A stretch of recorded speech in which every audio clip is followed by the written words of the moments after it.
Hello friends, എല്ലാവർക്കും നമസ്കാരം. എല്ലാവർക്കും സുഖമാണെന്ന് വിചാരിക്കുന്നു. ഇന്നിവിടെ ഞാൻ ഉണ്ടാക്കിയിട്ടുള്ളത് ഒരു സ്പെഷ്യൽ ഐറ്റമാണ്. മട്ടൻ ലിവർ ഫ്രൈ ആണ്. അതെങ്ങനെ ഉണ്ടാക്കിയെന്ന് നമുക്കൊന്ന് നോക്കാം.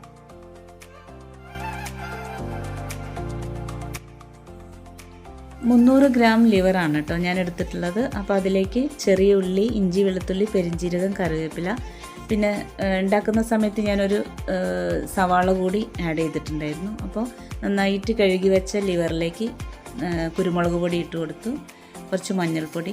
ഇതൊക്കെ ആ ലിവറിൻ്റെ ക്വാണ്ടിറ്റി അനുസരിച്ച് അതിലേക്ക് വേണ്ടതാണ് ഞാൻ ചേർക്കുന്നത്. കുറച്ച് മല്ലിപ്പൊടി ആഡ് ചെയ്യുന്നുണ്ട്.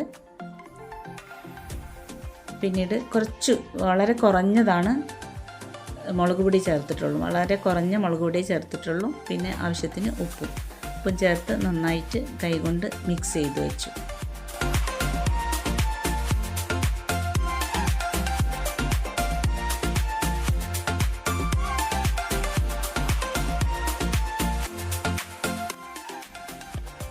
അതിനുശേഷം നമ്മളൊരു തവ ഗ്യാസ് അടുപ്പിൽ വെച്ച് കുറച്ച് വെളിച്ചെണ്ണ ഒഴിച്ചു കൊടുത്തു.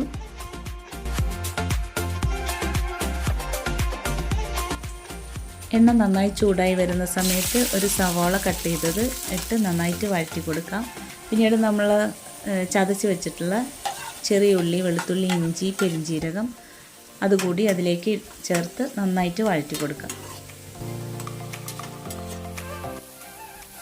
ഉള്ളി നന്നായി വഴന്ന് വരുന്ന സമയത്ത് മസാല ചേർത്ത് നന്നായിട്ട് മിക്സ് ചെയ്ത് വെച്ചിട്ടുള്ള ലിവർ നമുക്ക് അതിലേക്ക് ചേർത്ത് കൊടുക്കാം.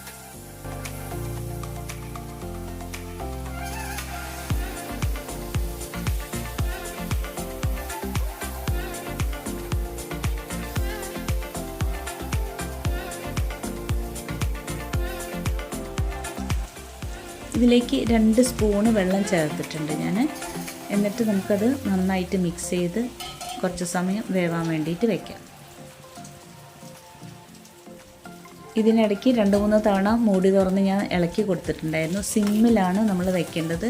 സ്ലോ കുക്കിംഗ് ആണ് ഇതിന് ആവശ്യം. അപ്പോൾ ഈ ഒരു പരുവായി കിട്ടിയിട്ടുണ്ട്. ഇതിനേക്കാൾ ഡാർക്കായിട്ട് വരും, പ്രത്യേകിച്ച് ഇരുമ്പ് ചട്ടിയിലായതുകൊണ്ട്, ഇരുമ്പിൻ്റെ തവയായതുകൊണ്ട് നല്ല കളറൊക്കെ മാറി കുറച്ചും കൂടി ഡാർക്കായിട്ട് വരും. വളരെ സ്ലോയിൽ കുക്ക് ചെയ്ത് ഒന്ന് ഇളക്കി കൊടുത്തു കഴിഞ്ഞാൽ അപ്പോൾ നമുക്ക് ഇതിൻ്റെ ഫൈനലായിട്ടുള്ള ഒരു സ്റ്റേജ് കാണാം. അപ്പോൾ ലിവർ ഫ്രൈ ഇവിടെ റെഡി ആയിട്ടുണ്ട്. കുറച്ച് കറിവേപ്പില കൂടി അതിലേക്ക് ഇട്ട് കൊടുക്കുക. എന്നിട്ട് ഞാനിവിടെ നിന്ന് ഉണ്ടാക്കിയിട്ടുള്ളത് പത്തിരിയാണ്. പത്തിരി ഇല്ലെങ്കിൽ എങ്ങനെയാണെങ്കിലും നമുക്ക് ചപ്പാത്തിയോ പത്തിരിയോ പൊറോട്ടയോ അപ്പാട് വേണമെങ്കിലും അത് തനിയെ വേണമെങ്കിലും കഴിക്കാവുന്നതാണ്. അപ്പോൾ ഇന്നത്തെ എൻ്റെ കുക്കിംഗ് വീഡിയോ എല്ലാവർക്കും ഇഷ്ടപ്പെട്ടെന്ന് വിചാരിക്കുന്നു. ഇഷ്ടപ്പെട്ടെങ്കിൽ ലൈക്ക് ചെയ്യുക, ഷെയർ ചെയ്യുക, സബ്സ്ക്രൈബ് ചെയ്യുക. അടുത്തൊരു വീഡിയോ ആയിട്ട് വരുന്നവരേക്കും ബൈ.